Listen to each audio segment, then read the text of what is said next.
Meu nome é Paulo Leme, da XP. Estou aqui com meus colegas Arthur Wishman e Thiago Faveri para a nossa reunião mensal do GAAC, já como de costume. E eu acho que tem bastante coisa para falar, não só no mundo, Estados Unidos, China, mercado, muita coisa no Brasil também. Então, vamos lá, que o tempo é curto. E obrigado por estar conosco mais uma vez. Então, eu vou aqui compartilhar minha tela e começar a apresentação. Olha, acho que tem muita coisa acontecendo a nível global, mas quando você filtra um pouco o ruído, acho que as tendências aparecem de maneira clara. Em primeiro lugar, a gente está num mundo em que você tem uma desaceleração da economia global, foi muito rápida no terceiro trimestre e ela não só tem a ver com problemas de oferta e problemas de logística, problemas de desabastecimento, como também o ciclo de crédito da China não é um problema tipo Lehman, mas é um problema que vai ser contracionista na margem. O outro problema é que nós temos tido mais surpresas de inflação e desancoragem de expectativas que começam a subir, e a gente vai ter uma mudança importante já anunciada para novembro em política monetária nos Estados Unidos, que se tornará pelo menos expansionista, talvez contracionista no ano que vem, e menos impulso fiscal enquanto você não tem aprovação de novas medidas fiscais nos Estados Unidos.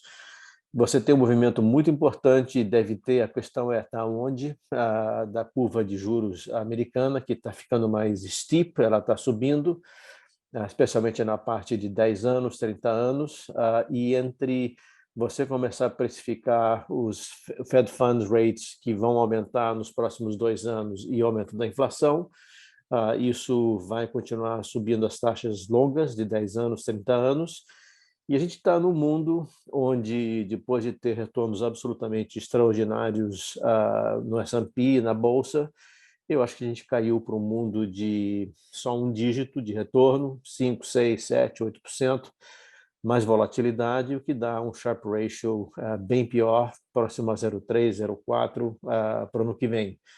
Em matéria de renda fixa, esse cenário de estipamento de juros é muito óbvio, ou seja, que bonds e a parte de dívida pública, Estados Unidos, Europa, vai ter uma performance negativa.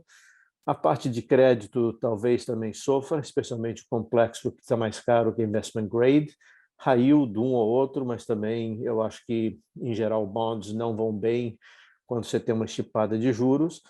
E dado que o aumento é de juros, está aplicado em pós e dado em pré, eu acho que é no-brainer. Com a política monetária apertando nos Estados Unidos, eu acho que a tendência do dólar é de se apreciar.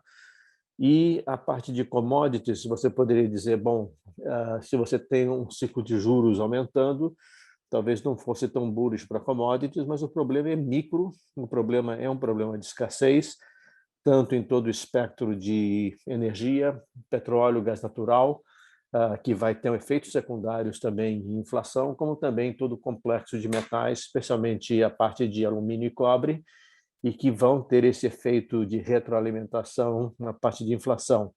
E aqui começa a discussão que é bem interessante, ou seja, isso aqui é só um cenário hipotético do que é minha interpretação quando você coloca os anseios e as expectativas e as preocupações do mercado estão do lado esquerdo, e do gráfico direito é mais o que eu interpreto como é mais provável que a economia mundial vá se comportar nos próximos 12 meses. Ou seja, o mercado tem uma visão que você tem uma desaceleração muito violenta de atividade, inclusive aqueles que temem que vai estagnar ou que, inclusive, pode ir para uma recessão. Eu não acho que seja o caso. A gente vai discutir por quê e o Arthur também. E um pouco mais tranquilo em relação à inflação, mesmo aqueles que acham que vão subir, e a parte tracejada é a parte de forecast, mas que depois entram na linha do Fed, que eventualmente as coisas dão certo e que você volta então à meta do Fed de 2,5%. Eu acho que o cenário da direita ele é mais provável. Uma vez que você consiga eliminar a parte de oferta e tem uma normalização, e aí que eu acho que uma falta muito grande de presença de governos europeus, asiáticos e Estados Unidos em matéria de coordenar toda a parte de logística e de oferta de produção, também problemas de mercado de trabalho, eu acho que você pode ter essa inflexão e voltar a ter um crescimento do PIB acima do PIB potencial global, e nos Estados Unidos e na Europa. Então, acho que a perspectiva do PIB, na realidade, ela tem riscos para baixo, sim, mas acho que o PIB está mais para um PIB positivo e isso podendo dar um apoio à parte de lucro e desempenho das empresas. Então, acho que essa parte acho que deve ser uma parte mais positiva do que o mercado teme. E eu, na realidade, temo mais a preocupação com inflação, que é essa mistura de choque de ofertas também com uma política monetária que está atrasada nos Estados Unidos e na Europa também, e talvez esse potencial de desancoragem e não ter essa inflexão que o mercado espera da inflação é o que mais me preocupa. Tenho certeza? Não, não tenho, mas é o que me preocupa. E aí vamos ver os dados, né? Quer dizer, isso aqui é o Fed de Atlanta, que produz uma série que ele atualiza, que ele marca mercado toda semana, que é muito interessante, que é o PIB do trimestre previsto pelo Fed de Atlanta, e você teve uma despencada muito grave, realmente vindo de 6% do segundo TRI, e agora a gente já está praticamente chegando a 1%, entrando no quarto TRI, e você vê os economistas na parte de consenso, você tem um range entre 2,25 e 5,25, mas é muito claro que você teve uma desaceleração do PIB no terceiro trimestre e para o quarto trimestre muito importante. Por isso que o mercado tem aquela curva que eu mostrei, que é um PIB assim descendo, inclusive podendo até ir para uma recessão. Eu acho que você vai ter essa inflexão e voltar a se recuperar. Mas crescimento é a preocupação do mercado. E até sinalizo algo que é importante. Então, por exemplo, o mercado teve um relief rally na semana passada, mas eu acho que ele está olhando a coisa errada. É óbvio que financials tinham que bombar com a quantidade de liquidez, originação e M&A que você teve nos bancos. Os bancos não são representativos. O único sinal que você tinha dos bancos de saúde da economia americana, que é crédito, é negativo. Então, eu acho que os verdadeiros dados que vão testar não só atividade, emprego, como também pressão de preços e markup e lucro, vão ser a partir dessa semana. O outro dado que preocupa realmente é o aumento das expectativas de inflação. Esse dado da Universidade de Michigan, apesar de bom, ele é um pouco defasado, mas você vê uma subida importante para 4,6, e também nas previsões que você tem na pesquisa do Fed de Nova York, atualizada final de setembro em 5,3, e você vê que tem uma dispersão muito grande, inclusive com picos chegando quase a 8,5%. Então, você tem esse processo na margem que está desancorando e está podendo levar uma preocupação em relação à atividade. Então, vamos dar uma olhada sobre onde está o mundo em matéria de atividade, preço, inflação e as forças que estão levando a esse resultado de menor crescimento, de maior inflação e para onde a gente vai. Aqui você tem uma caracterização típica de um modelo keynesiano, que no eixo horizontal você tem PIB e no eixo vertical a gente tem um índice de preço P. E a gente começa de um equilíbrio, onde isso aqui é a oferta agregada, essa curva azul, e a curva verde, a demanda agregada, DA, inicial. Então, a gente está no equilíbrio com índice de preço 100 e índice de atividade PIB 100, e nós temos o estímulo fiscal e monetário do Biden, e te leva a um novo equilíbrio, sendo que a equipe é muito keynesiana e acho que a oferta é completamente elástica, então você tem todo ganho em matéria de atividade, zero de preços. Mas o mundo não é assim. Na realidade, você tem uma curva que é um pouco mais inelástica, essa aqui é a curva de oferta normal, então você vai ter um pouco mais de atividade, vamos dizer 3,5% de crescimento, mas tem um custo de inflação, sim, de 6%. Esse é o mundo normal em que a gente vê o efeito de uma política expansionista fiscal e monetária, que sim, pode estimular a atividade, mas tem um efeito em preços. Mas o problema é que a curva não só não é a curva elástica, infinitamente elástica do Biden, e não é uma oferta agregada normal, mas ela é muito mais uma oferta inelástica, como é essa oferta que a gente está vendo aqui nesse gráfico, na linha azul, e ela é explicada por escassez de commodities, escassez de mão de obra, disrupções na parte de logística, mercado de trabalho e toda a parte de chips.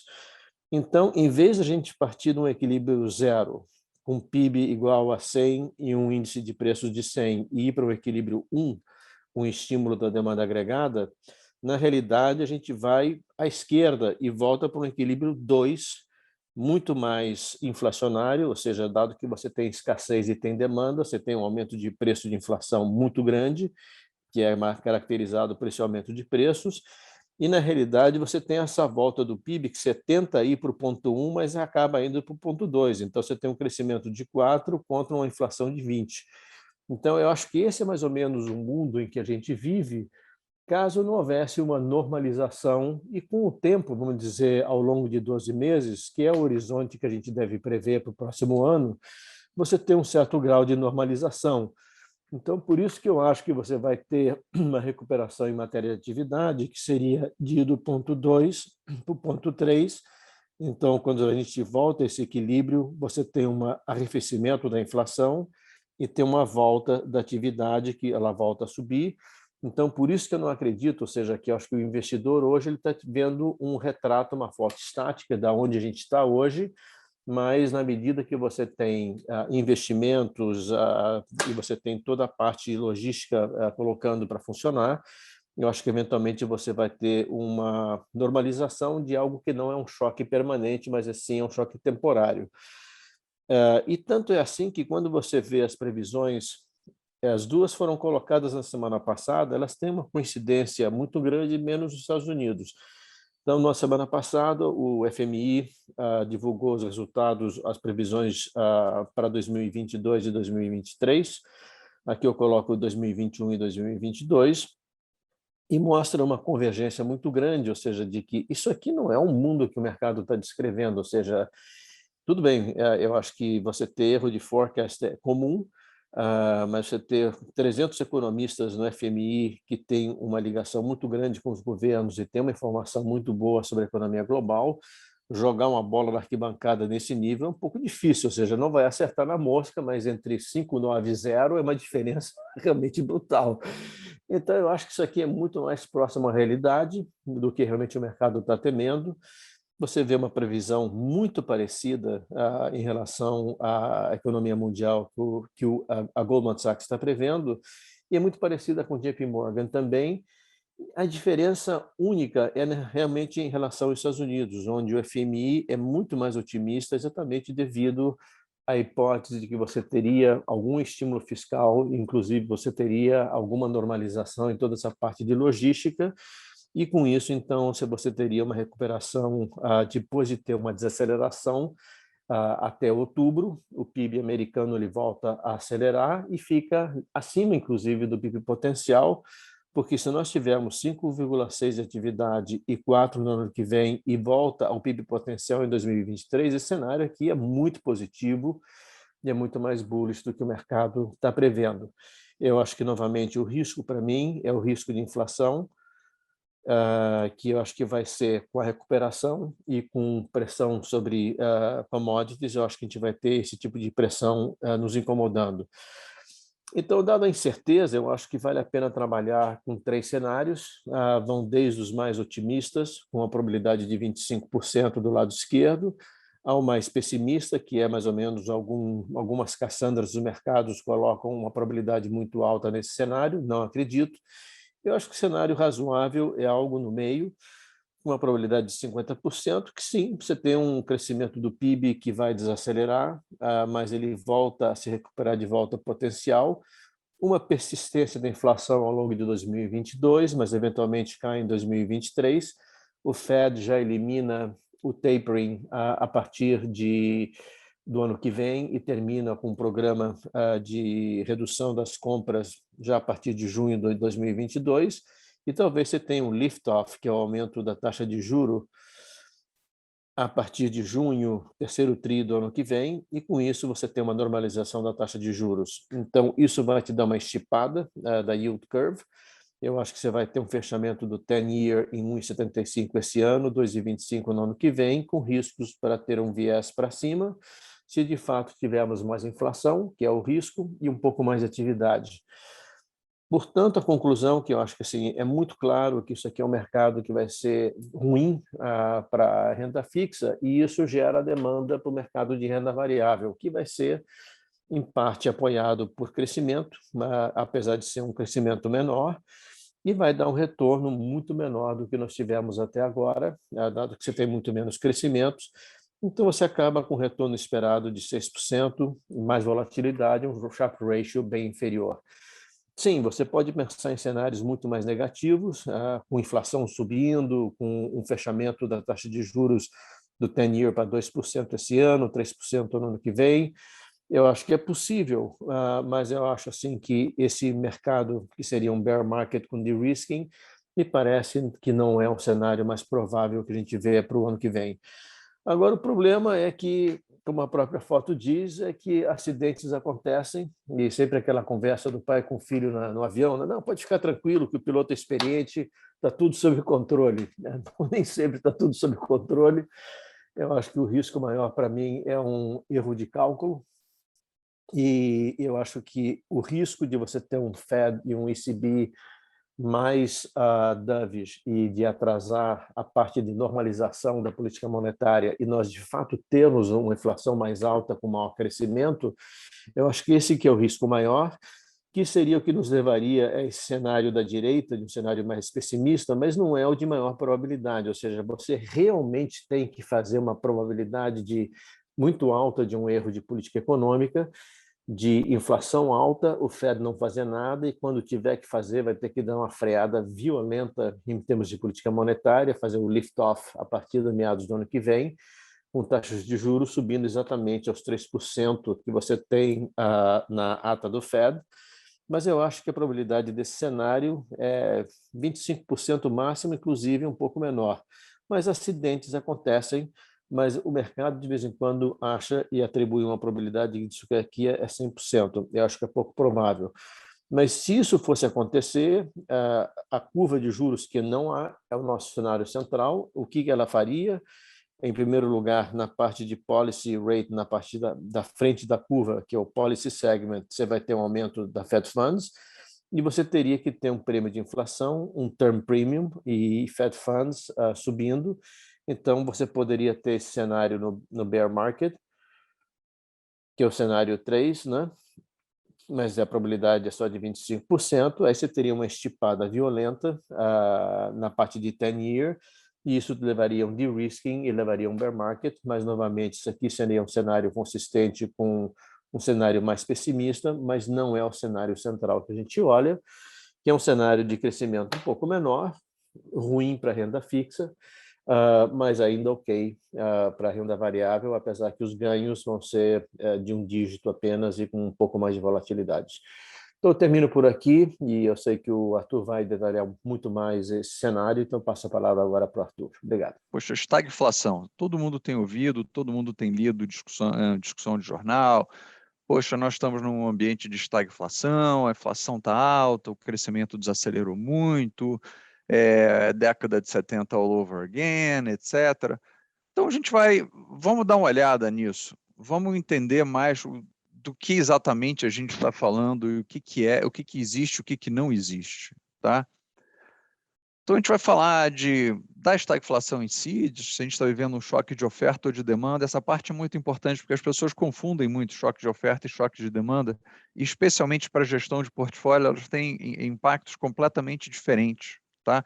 A gente vai ver um pouco o que está acontecendo no crescimento global e o que isso impacta para o processo de formação de retorno de ativo, que, no final das contas, é o que interessa para a gente, né? Então, você fala assim, poxa, estagflação, Arthur, estamos vivendo estagflação? Olha, se eu tivesse que concordar, eu concordaria com 50% dessa palavra. Eu concordaria com a parte inflação e concordaria muito menos com a parte stag desse termo. E eu vou definir por quê, tá? Porque você pode ter crescimento com inflação ou você pode ter falta de crescimento sem inflação. Então, a gente tem que tentar entender um pouco se o que está vindo aqui é um choque de oferta, e se esse choque de oferta ele é temporário, e se ele for temporário, então esse não crescimento que a gente está vendo, essa desaceleração que a gente está vendo, ela, por definição, também é temporária, se for choque de oferta, né? Vamos só lembrar, o que é um choque de oferta? Você está aqui exatamente o mesmo gráfico que o Paulo mostrou, só que certamente bem menos sofisticado. entendeu? Você tem demanda e oferta, aí o que acontece? Você tem, em algum momento, alguma coisa acontece com a economia global, nesse caso foi a pandemia, você tem um deslocamento da curva de oferta. Então, param as fábricas, você produz menos, tem menos produto para ser consumido, a demanda não se deslocou, lembra, por causa dos corona voucher, etc. Você pode até fazer um caso de que a demanda tenha subido para alguns bens, mas a demanda não mudou, então o que mudou foi a oferta, você diminuiu a oferta, então você tem menos quantidade e mais preço, que é exatamente em linha com o que a gente está vivendo agora. Por isso a discussão de estagflação, a gente está vendo uma economia desacelerando, com preço para cima, né? Então, assim, essa é a parte importante, gente, porque um choque de demanda, que é o mundo que a gente viveu pós-2008, é um choque completamente diferente de um choque de oferta. A prescrição de política, a prescrição da onde a gente investir é completamente diferente no caso de um choque de demanda do que no choque de oferta. Um choque de demanda é isso aqui, a gente pega a demanda e, por algum motivo, ela se desloca para baixo, tá? Então, você tem uma desaceleração em atividade econômica, você consome bem menos, mas você tem pressão desinflacionária, você tem pressão de preço para baixo, né?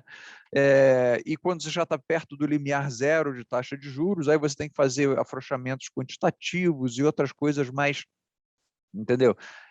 Sofisticadas para tentar conter essa queda ou essa falta de demanda agregada global, que era a grande discussão, né, até antes da crise da Covid. Cadê a demanda agregada global no mundo, o excesso de poupança, todo esse tipo de coisa que a gente falava, né? O secular stagnation do Larry Summers, esse tipo de coisa. Então, quando a gente pensa, olha, o que a gente está vivendo agora? Desaceleração? Está claro, a gente está desacelerando, mas a gente está desacelerando com preços subindo, né? Então, quando eu lembro dos últimos dois gráficos, desacelerando com preço subindo, não parece um choque de demanda, parece muito mais um choque de oferta, né? Então, aqui, assim, e aqui, gente, a gente está fazendo o uso do ferramental mais simples que tem em economia, que é demanda e oferta. Tem muita coisa em economia que é mais sofisticada, entendeu? E mais controversa. Tem os modelos de equilíbrio geral, aquelas coisas todas. Sim, cara, demanda e oferta não tem muita discussão, não tem muita gente que discorda disso aí, entendeu? Então, assim, vamos simplificar e olhar e falar, poxa, olha, se está desacelerando com subida de preço, parece muito mais com choque de oferta do que com choque de demanda, né? Mas tu tem choque pior ou tem melhor? Não tem choque melhor ou não tem pior.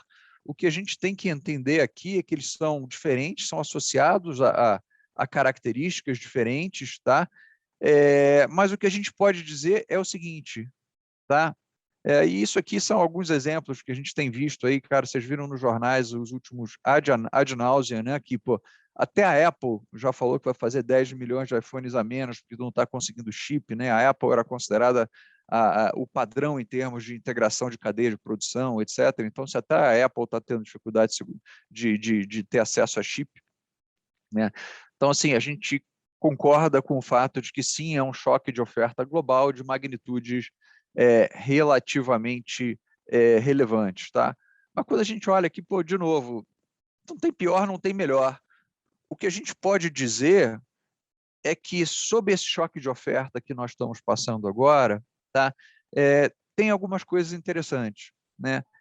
Primeiro, ele parece ser de origem transitória. Ele parece não, ele é de origem transitória, porque o choque de oferta ele só é permanente quando você tem destruição de capital, de verdade. Poxa, você fechou uma fábrica de forma permanente, pô, a fábrica foi destruída, foi sucateada, etc. Ou quando você entra em argumentos muito mais sofisticados em relação ao mercado de trabalho, oferta de trabalho, tipo esterese. O pessoal ficou tão tempo desempregado que ele não consegue se juntar ao mercado de trabalho, tá? Entendeu? Mas, poxa, quando a gente olha para isso, a gente não vê nenhum ainda, a gente ainda não vê nenhum elemento muito claro que nos leve a dizer, poxa, a gente teve a destruição permanente de oferta agregada. Eu não acredito nisso, não. Eu acho que, poxa, o que a gente teve foi uma disrupção temporária de cadeia de produção, entendeu? Integra tudo de novo e a gente volta a produzir em níveis iguais ou, para alguns bens digitais e para algumas infraestruturas de dados, superior ao nível que a gente tinha pré-Covid, tá? Pô, Arthur, mas e a demanda? Assim, você falou tá bom, você entendeu, a gente entendeu a oferta, entendeu? Vai voltar em algum momento, a gente vai reintegrar as cadeias de produção, leva tempo, está levando mais tempo do que a gente imaginava, etc. Entendeu? Mas e a demanda? A demanda está lá? Gente, a demanda está lá. Quando você olha, isso aqui é a taxa de poupança, e os dados são do Banco Central norte-americano, você vê o que aconteceu com a taxa de poupança nos Estados Unidos desde a época, desde o Covid, né? A taxa de poupança norte-americana, que era alguma coisa que oscila entre 6% e 7%, num horizonte relativamente longo de tempo, né? Ela chegou a bater 30%, entendeu? Agora ela ainda está em 9%. Então, assim, o norte-americano médio poupou mais do que ele está acostumado a poupar, o que significa que esse dinheiro está em algum lugar. Onde é que esse dinheiro está? Isso aqui, cara, também é dado do Banco Central de St. Louis. Isso aqui é só dinheiro que está em caixa, em conta corrente. Tá? Isso aqui não é dinheiro que está em conta poupança, em fundo de money market. Está em conta corrente. É o dinheiro que você pode, entendeu? Disparar na hora para usar de consumo, cara. Tem 2 trilhões de dólares em conta corrente sobrando, né? Que foi esse dinheiro que foi poupado aqui em cima. Foi isso. Foi esse dinheiro que foi aqui poupado, que pô, não foi consumido, não foi investido até agora, por incrível que pareça, aquela narrativa de, olha, toda essa poupança aqui virou compra de ativo financeiro, tudo. Não, tem uma parte dessa poupança que simplesmente virou, entendeu? Caixa no banco. Só isso. E isso está à disposição do consumo, caso o consumidor assim o queira. Isso precisa que você tenha confiança do consumidor e uma série de outras coisas, mas, de verdade, eu acho que a gente tem elementos para acreditar que a demanda agregada ela é razoável, né? E a gente viveu um mundo, gente, de novo, que é assim, a gente tem um mundo de estoques baixos, onde a gente olha, isso aqui é um gráfico da Bridgewater, entendeu? Onde a gente vê os números de vendas e onde a gente vê os números de estoques, né? A gente vê que os números de vendas estão indo bem, obrigado, a gente vê que os números de estoques estão indo super baixos. Essa divergência entre venda e estoque é uma coisa que a gente não vê normalmente, né? A gente vê normalmente ao longo do tempo, quando você tem... desculpa. Quando você tem vendas altas, as empresas começam a estocar mais, esperando vendas mais altas ainda, né? Então, você tem uma discrepância muito grande de venda e estoque, que te permite antever, entendeu? Um processo de recomposição de estoque também, entendeu? Gera crescimento para o ano que vem, né?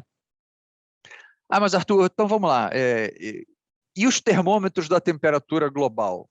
O preço do minério de ferro. O preço do minério de ferro não veio acima de $200 por tonelada, chegou a cair quase mais de 50%.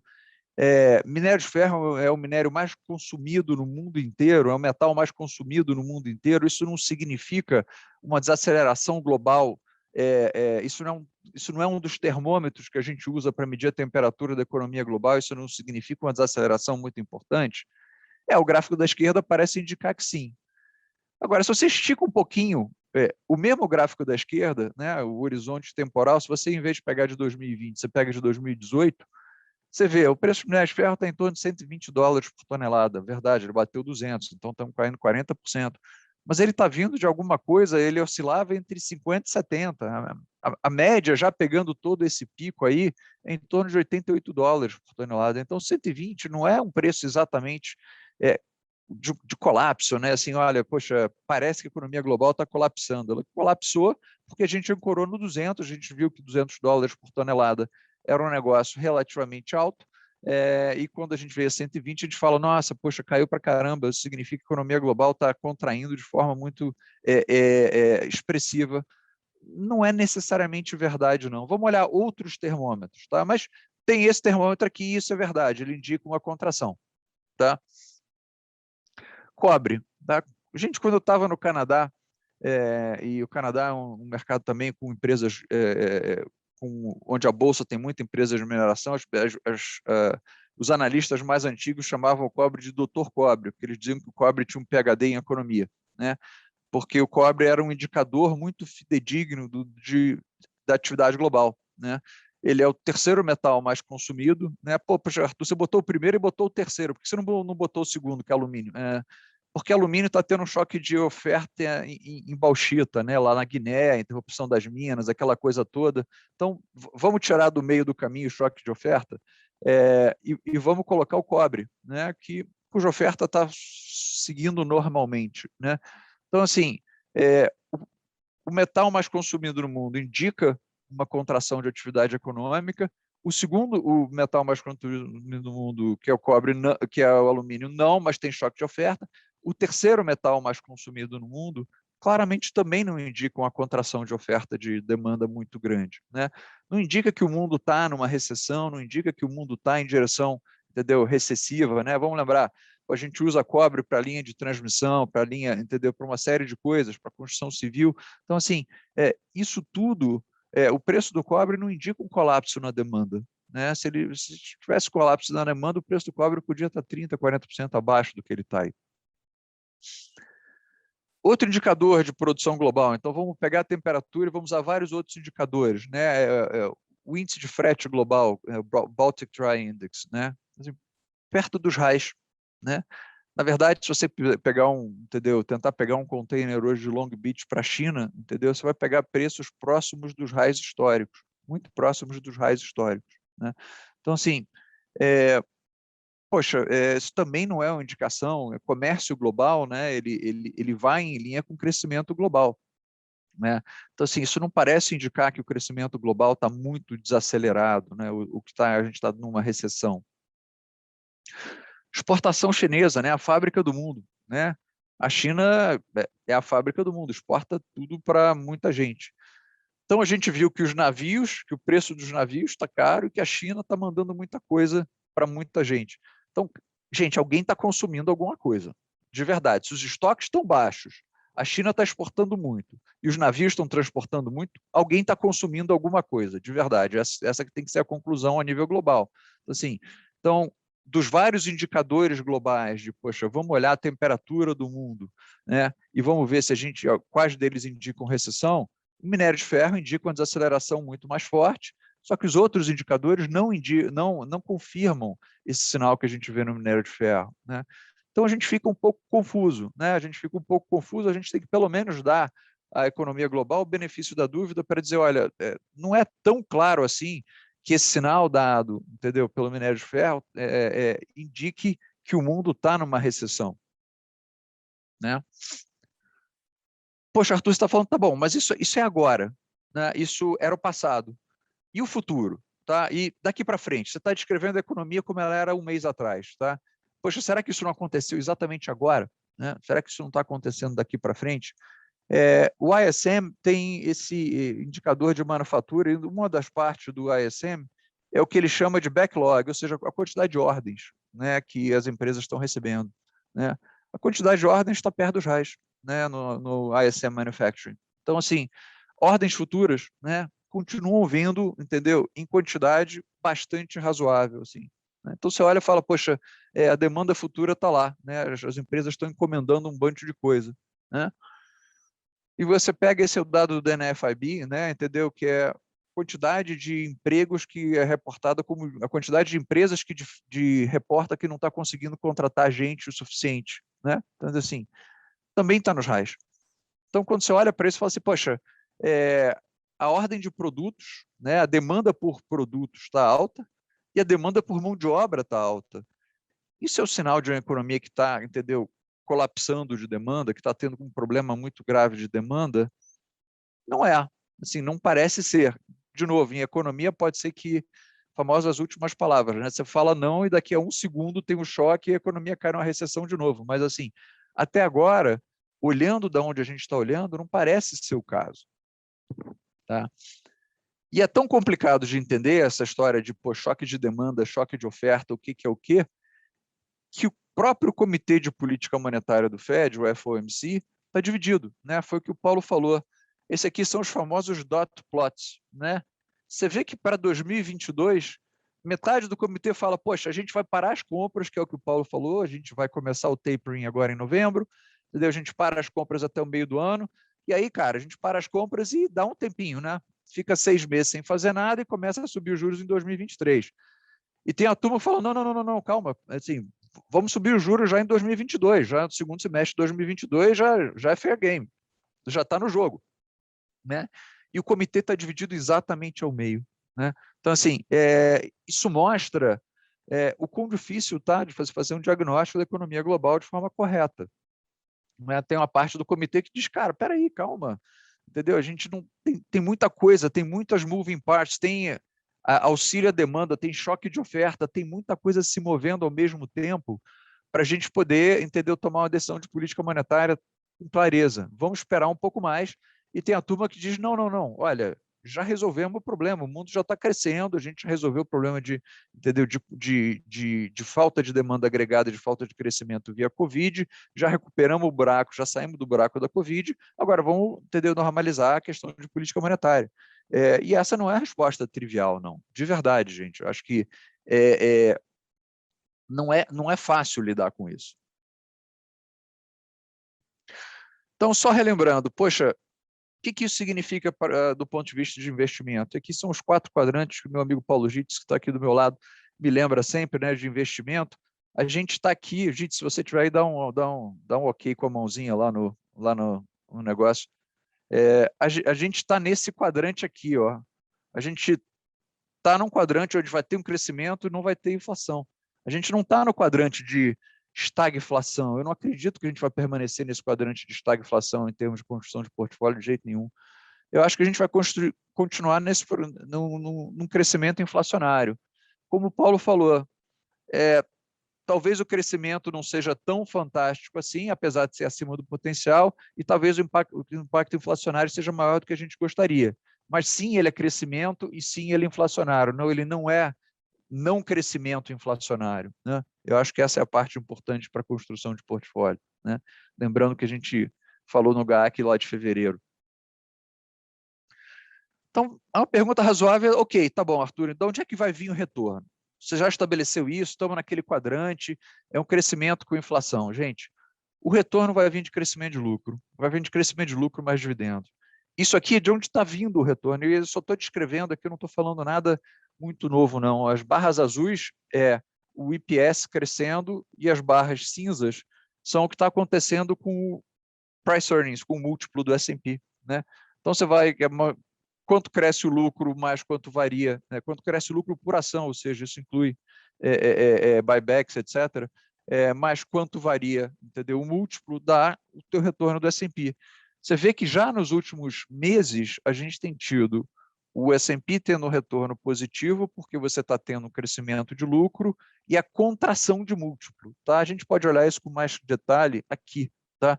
Isso aí também é um dado que já veio do GAAC de fevereiro desse ano, né? Você tem uma relação muito clara entre inflação e múltiplo que o mercado está prestes a pagar. A gente saiu daqui e veio para cá, a gente até está assim, tá até bonitinho demais, está perfeito demais para ser, está preciso demais para ser verdade. Mas foi exatamente isso que a gente conseguiu fazer, né? Você teve já um D-rating no S&P. Ah, Arthur, mas você está roubando, você está botando na escala pequenininha, etc.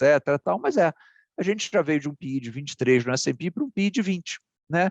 Que está precisamente em linha com o que a gente está vindo aqui, né? A dúvida é, a gente vai vir de um PI de 20 ou de uma inflação de 3 para uma inflação acima de 3. Se a gente for para uma inflação acima de 3, esse PI do S&P tem que vir de 20 para 18, segundo esse gráfico da esquerda. Então, essa é a discussão que a gente vai ter que ter daqui para frente. A gente vai ter uma inflação sistematicamente acima de 3 ou a gente vai conseguir conter essa inflação nesse range de 2 a 3, que é o Average Inflation Targeting do Banco Central norte-americano, né? E aí, gente, a resposta é relativamente simples, né? Assim, o que vai vir? Vai vir crescimento de lucro, né? E o que é crescimento de lucro? Por definição, é receita vezes margem, cara. Isso é super simples. Quanto é que vai crescer a receita? Para o S&P, eu acho que vai crescer um pouco acima do PIB. Essa tem sido a regra. Por quê? Porque você fala assim, poxa, mas Arthur, como é que a receita cresce acima do PIB, né?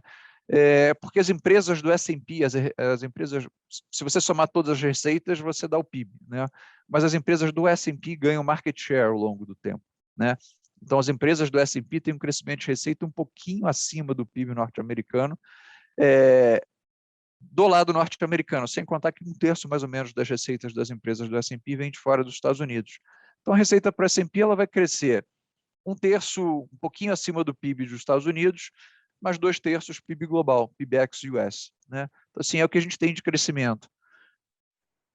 Com mais margem, Aí a análise de margem é um pouco mais difícil e a gente vai deixar para fazer uma análise de margem mais profunda, porque leva mais tempo, no próximo GAAC, né?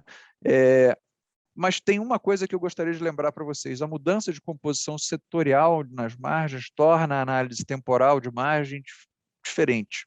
Por quê? Você olha para a margem do S&P, você vê isso aqui. Olha, poxa, as margens do S&P estão em all-time high, gente. Entendeu? Poxa, se as margens do S&P estão em all-time high, você fala assim, olha, o capitalismo funciona com margem all-time high, tem capital barato, vai entrar mais competição, essa competição vai diluir as margens e vai fazer com que a rentabilidade das empresas caia. Isso é economia básica, né? Olha, duas coisas. Primeiro, não dá para comparar as margens da década de 90 com as margens de hoje. As margens da década de 90 era de um S&P industrial, de um S&P que tinha uma capacidade manufatureira maior, contra hoje em dia um S&P de empresas que essencialmente fazem software, né? Então, assim, de empresas de capital intelectual, com margens, estruturas de margem muito diferentes. Então, estou comparando laranja com banana. É que nem se comparar a margem do S&P com a margem do Bovespa. Você vai falar, pô, estou comparando a margem de empresas de commodity bancos com a margem, entendeu, da Microsoft, entendeu, da Apple. Não faz o menor sentido. Então, existe um motivo estrutural para que as margens do S&P sejam mais altas hoje do que elas foram no passado, tá? Ainda assim, eu acho que por prudência, ou por um pouco de ser relativamente prudente nas nossas previsões, vamos dizer o seguinte: margem já chegou no pico. Tá? Isso é uma conclusão que é controversa. Tá? Tem muita gente que diz, cara, quanto mais empresas de tecnologia vão entrando no índice, mais as margens vão crescendo e você vai ter um crescimento contínuo de margens. Mas você olha para isso e fala o seguinte, olha, então vamos fazer a seguinte hipótese, que as margens se mantêm constantes. Elas nem caem, tá? Nem elas sobem demais, elas se mantêm constantes. Então, você tem a identidade de que, poxa, se você tem um crescimento de lucro, que o crescimento de receita vezes margem, se margem está parado, o teu crescimento de lucro vai ser essencialmente o seu crescimento de receita. Tá? Então, assim, a gente chega a essas conclusões, gente.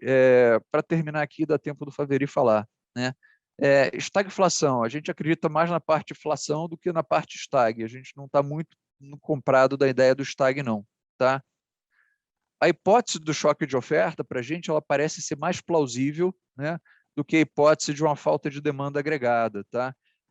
E uma vez dissipado esse choque de oferta, existe demanda reprimida, o que significa que a gente pode ter crescimento global contínuo, mas com a pressão sobre preços, ou seja, inflação relativamente pressionada. Tá? Os termômetros de crescimento global não são unânimes em sinalizar uma desaceleração importante, eles não são unânimes em sinalizar recessão. Cobre não sinaliza isso, Baltic Dry Index não sinaliza isso, exportação chinesa não sinaliza isso, a própria taxa de juros nos Estados Unidos não sinaliza isso. Né? Então, assim, a gente tem que tomar cuidado, especialmente nós brasileiros, que olhamos muito minério de ferro, que é muito importante para a gente, para não ficar um pouco viesado na nossa análise sobre o que está acontecendo com a economia global. Tá? Gestão de portfólio, a gente volta ao quadrante de crescimento com inflação, ou seja, para gerir portfólios, a gente tem que lembrar, e foi exatamente o que o Paulo falou, se é um quadrante de crescimento com inflação, muito cuidado com renda fixa, especialmente renda fixa com duration muito longo, tá? E se beneficie ou procure ações que têm capacidade de aumentar preço em linha ou acima da inflação, ou seja, quem tem pricing power. Né?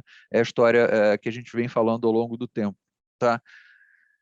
Retornos futuros, e a gente vai entrar mais nisso no GAAC do mês que vem, tá, gente? Porque é uma história meio longa, a gente tem que elaborar sobre margem, sobre uma série de outras coisas, mas a gente vai ter do lado positivo crescimento de lucro, né, que vai estar crescendo pelo menos em linha com o PIB nominal, um pouco acima do PIB nominal nas nossas contas.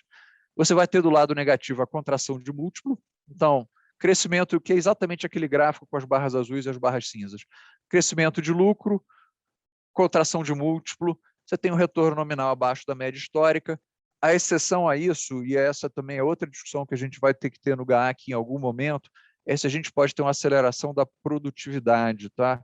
Existe um campo, e os dois expoentes nesse campo são os professores do MIT e de Stanford, que falam o seguinte, olha, toda essa evolução tecnológica que a gente está tendo agora ainda não se refletiu propriamente nos dados de produtividade. Ela vai se refletir nos dados de produtividade, isso vai fazer com que existe um lag entre o aparecimento de uma nova tecnologia e essa nova tecnologia se manifestar plenamente nos dados de produtividade.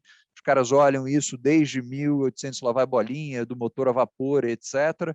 Então, eles veem que existe um lag de 1, 2 décadas, existe um motivo para esses lags, que são o tempo que as unidades fabris levam para se adaptar a isso. Então, tem a turma que diz, olha, a gente não está vendo ainda o efeito total, entendeu? Dessa quarta revolução industrial em produtividade. A gente vai ver isso daqui para frente, isso vai fazer com que o PIB acelere daqui para frente e que as margens cresçam daqui para frente. Isso é possível, tá? Prever produtividade é uma coisa muito difícil, que você está falando sobre prever tecnologia, que é bem difícil mesmo, mas é uma hipótese possível que mudaria aí, então, a nossa conclusão de que os retornos futuros vão ser retornos nominais abaixo da média histórica. Se a gente tivesse um choque positivo de produtividade, a gente poderia ter retornos nominais em linha, pelo menos, ou acima da média histórica.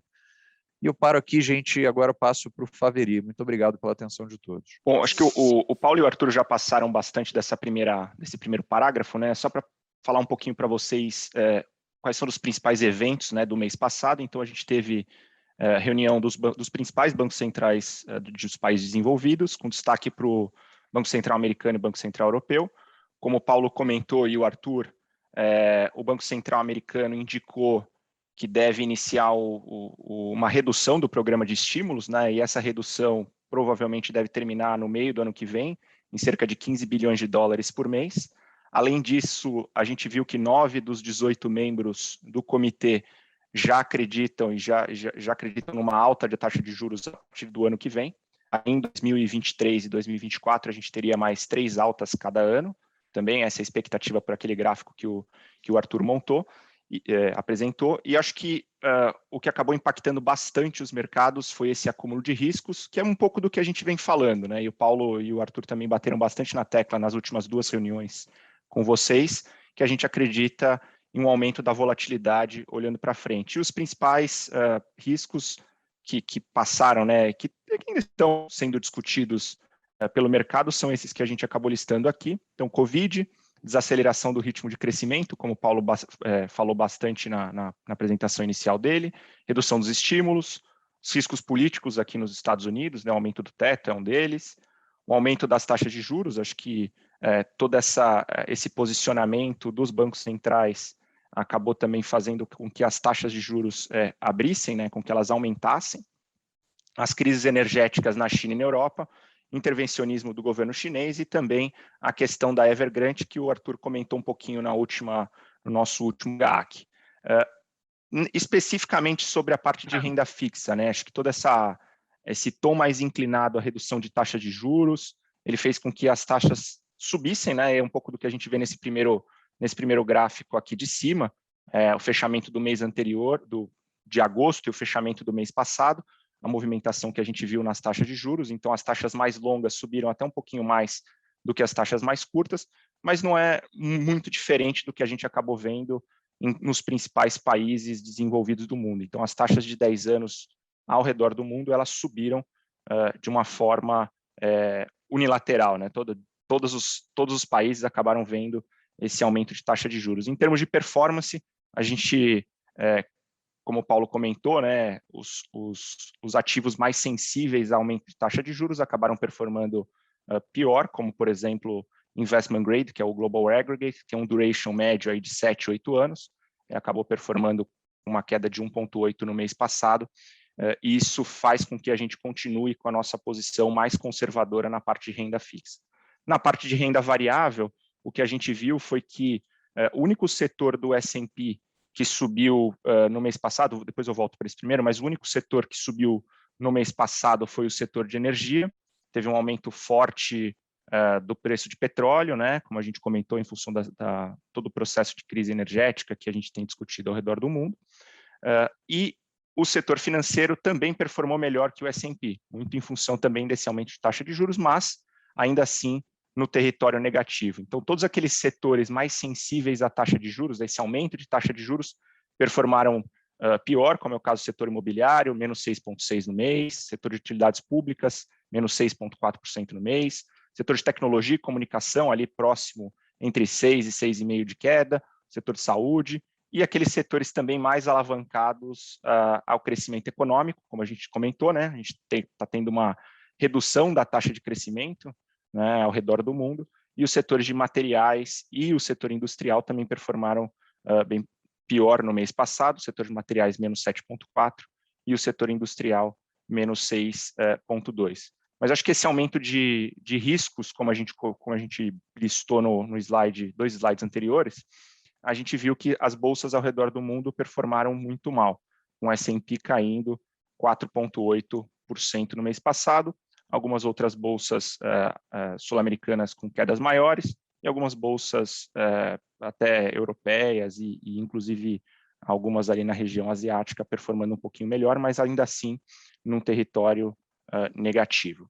Falando um pouquinho das nossas carteiras, lembrar a todos que a gente tem 4 perfis. A gente tem um conservador, um moderado, que a gente chama moderado Brazilian Tilt, que tem uma exposição à renda fixa brasileira, e um mais agressivo. A única mudança que a gente fez, e aí olhando para o portfólio balanceado, foi uma redução do caixa de 2 pontos percentuais. A gente estava com uma posição de 10,5% mais ou menos, a gente reduziu o caixa para 8,5% no mês passado, e a gente aumentou em uma estratégia de renda fixa num fundo de crédito, que é um fundo que tem as principais ideias desse gestor, que é um gestor parceiro nosso. Ele investe tanto em high yield quanto em investment grade, americano e global. Ele tem ali dentro empréstimos bancários, títulos colateralizados, dívidas conversíveis, enfim, é um fundo mais focado em crédito, com yield to maturity próximo a 7,5% e um duration bastante baixo, né? Um prazo de vencimento aí abaixo de 2 anos.